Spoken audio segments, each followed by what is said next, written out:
ডাকাতি করাকালে that means এই victim দ্বয়কে নিয়ে যাওয়ার প্রচেষ্টা যখন করছিল জোরপূর্বক, তখন তাদের মাইক্রোবাস ফরিদপুরের নগর কান্দার জয় বাংলা মোড়ের কাছাকাছি কোনো একটা জায়গায় সেখানে তাদের বাসকে অবরোধ করে, তাদের মাইক্রোবাসটি অবরোধ করার পরে ওইখান থেকে 5 জন সদস্যকে, ভুয়া র্যাব সদস্যকে গ্রেপ্তার করতে সক্ষম হই।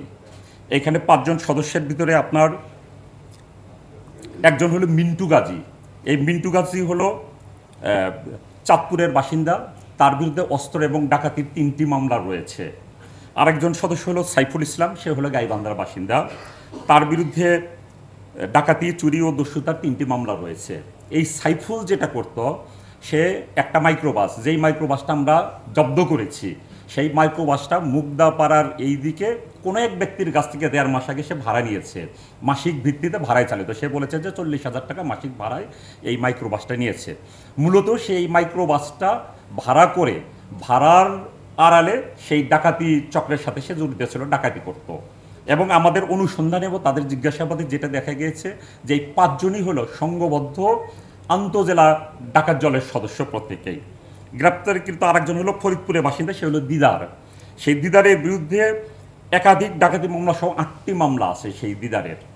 আরেকজন আছে আপনার স্বপন খান, সে হলো মাদারীপুরের বাসিন্দা, তারও চুরি, ডাকাতি এবং অস্ত্রসহ 4টি মামলা আছে।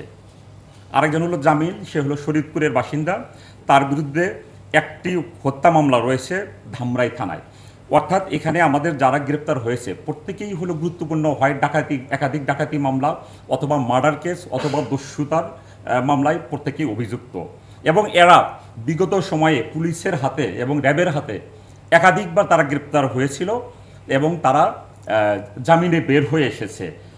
এর ভিতরে একজন আছে যে সে একটা মামলায় সাজা খেটে সে বের হয়ে এসেছে। এদের ভিতরে আবার আরেকটা দেখা গিয়েছে আপনার, যেমন সাইফুল ইসলাম,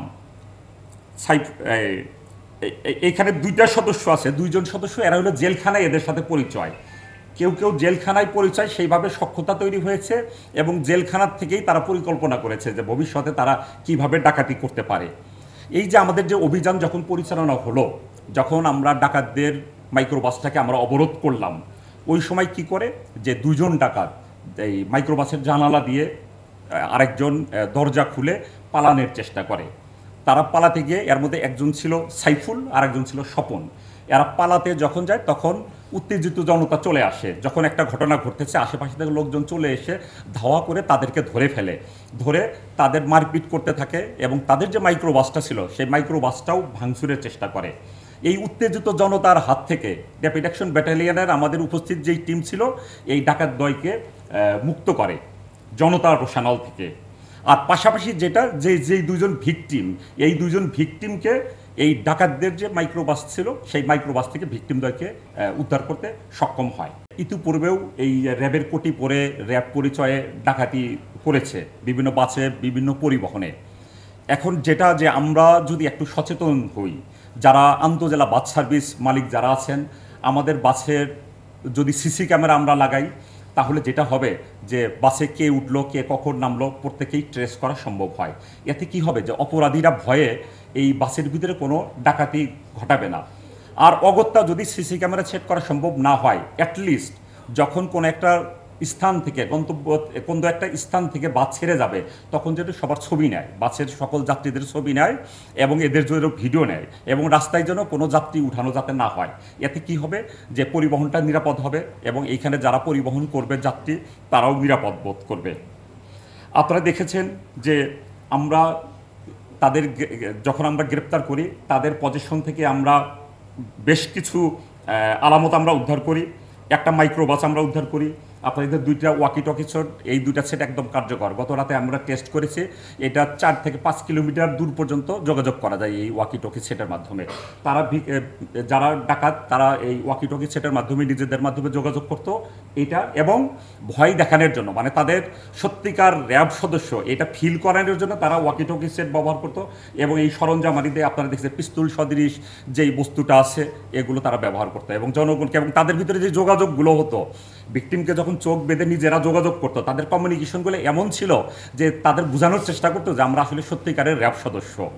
কাজেই জনগণকে সতর্ক থাকার জন্য আমি আহ্বান করছি যে র্যাব পরিচয় যখন অভিযান করবে তখন আপনারা অবশ্যই তাদের পরিচয় আপনারা যাচাই করবেন, তাদের আইডি কার্ড সঠিক কিনা। এইখানে যে আইডি কার্ড আছে এই আইডি কার্ডগুলো আপনারা দেখলেই বুঝতে পারবেন যে এগুলো হলো ফেক আইডি কার্ড। আপনারা দেখবেন যে প্রত্যেক আইডি কার্ডের র্যাঙ্ক লেখা আছে কনস্টেবল, কিন্তু তাদের র্যাঙ্ক ব্যাচ আছে দেখবেন যে মেজর র্যাঙ্ক বা বড় বড় অফিসারদের র্যাঙ্ক করা আছে। দ্যাট মিনস ওরা শুধুমাত্র মাথাটা কেটে ছবিটা লাগিয়েছে। এটা আপনারা যারা শিক্ষিত শ্রেণী আছেন একটু চিন্তা করলে বুঝতে পারবেন যে এখানে যে আইডিটা শো করতেছে এটা আসলে ভুয়া র্যাব সদস্যের আইডি।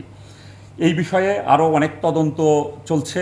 আমরা র্যাব যেহেতু ছায়া তদন্ত করি, এই চক্রের সাথে আরও কেউ জড়িত আছে কিনা সেই বিষয়ে আমরা অনুসন্ধান করতেছি এবং তাদেরকে গ্রেপ্তারের জন্য আমরা প্রচেষ্টা চালাচ্ছি এবং আমরা আশা করি যে এই চক্রের আরও যারা সদস্য জড়িত আছে তাদেরকে গ্রেপ্তারে আমরা সক্ষম হব।